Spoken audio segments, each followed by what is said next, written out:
ರಾಜ್ಯ ಸರ್ಕಾರ ಯೋಜನೆಗಳನ್ನು ಪೂರೈಸುವ ಭರದಲ್ಲಿ ಅದೊಂದು ಬೇಡಿಕೆಗಳನ್ನು ಪೂರೈಸದೆ ಸುಮ್ಮನಾಗಿದೆ. ಸರ್ಕಾರದ ಈ ನಡೆಗೆ ವಿರೋಧ ವ್ಯಕ್ತವಾಗ್ತಾ ಇದ್ದು ಅಧಿವೇಶನದ ಮಧ್ಯೆ ಬೇಡಿಕೆಗಳನ್ನು ಈಡೇರಿಸುವಂತೆ ಒತ್ತಾಯಿಸಿ ಪ್ರತಿಭಟನೆಯನ್ನು ನಡೆಸೋದಕ್ಕೆ ಎಐಟಿಯುಸಿ ಮುಂದಾಗಿದೆ.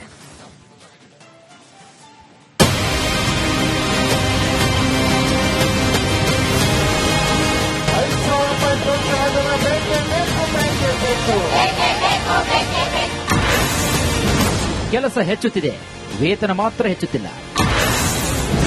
ಸಿಡಿದೆದ್ದ ಅಂಗನವಾಡಿ ಕಾರ್ಯಕರ್ತೆಯರು.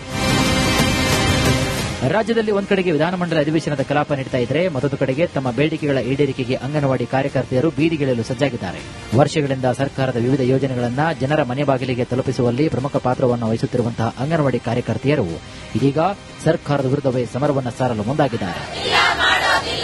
ಪ್ರೋತ್ಸಾಹ ಕೊಡದ ಸರ್ಕಾರಗಳಿಗೆ ಧಿಕ್ಕಾರ. ಆಗಸ್ಟ್ 25ಕ್ಕೆ ಮೊಳಗಲಿದೆ ಪ್ರತಿಭಟನಾ ಕಹಳೆ. ಅಂಗನವಾಡಿ ಕೇಂದ್ರಗಳ ನಿರ್ವಹಣೆ, ಮಕ್ಕಳ ಆರೈಕೆ, ಪೌಷ್ಟಿಕ ಆಹಾರ ವಿತರಣೆ ಸೇರಿದಂತೆ ಹಲವು ಜವಾಬ್ದಾರಿಗಳನ್ನು ನಿರ್ವಹಿಸುತ್ತಿರುವಂತಹ ಕಾರ್ಯಕರ್ತೆಯರಿಗೆ ಇದೀಗ ಹೆಚ್ಚುವರಿ ಕೆಲಸಗಳ ಹೊರೆ ಕೂಡ ಹೆಚ್ಚಾಗ್ತಾ ಇದೆ ಎಂಬ ಆರೋಪ ಕೇಳಿ ಬಂದಿದೆ.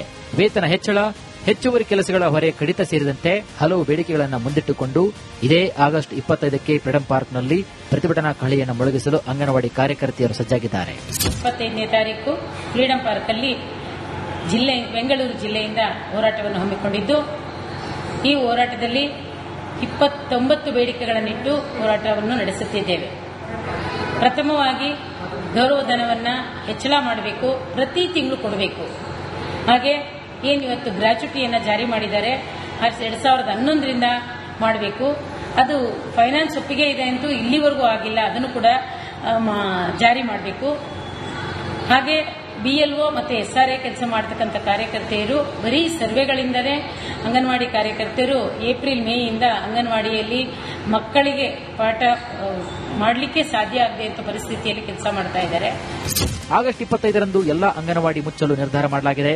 ವೇತನ ಹೆಚ್ಚಳ, ಹೆಚ್ಚುವರಿ ಕೆಲಸಗಳ ಹೊರೆ ಇಳಿಸುವಂತೆ ಒತ್ತಾಯಿಸಿ ಸರ್ಕಾರದ ವಿರುದ್ಧ ಬೀದಿಗಿಳಿಯಲಿದ್ದಾರೆ. ಅಂಗನವಾಡಿ ಕಾರ್ಯಕರ್ತೆಯರು ಈ ಪ್ರತಿಭಟನೆಗೆ ಕರೆ ಕೊಟ್ಟಿರುವುದು ಸರ್ಕಾರಕ್ಕೆ ಮತ್ತೊಂದು ಸವಾಲಾಗಿದೆ. ಅಧಿವೇಶನದ ನಡುವೆಯೇ ಬೀದಿಗಿಳಿಯಲಿರುವಂತಹ ಅಂಗನವಾಡಿ ಕಾರ್ಯಕರ್ತೆಯರ ಧ್ವನಿಗೆ ಸರ್ಕಾರ ಯಾವ ರೀತಿಯಲ್ಲಿ ಸ್ಪಂದಿಸಲಿದೆ? ವೇತನ ಹೆಚ್ಚಳ ಸೇರಿದಂತೆ ಪ್ರಮುಖ ಬೇಡಿಕೆಗಳಿಗೆ ಪರಿಹಾರ ನೀಡಲಿದೆಯಾ ಅಥವಾ ಹೋರಾಟ ಮತ್ತಷ್ಟು ತೀವ್ರ ಸ್ವರೂಪವನ್ನು ಪಡೆದುಕೊಳ್ಳುತ್ತಾ ಎಂಬುದೇ ಸದ್ಯದ ಕುತೂಹಲ.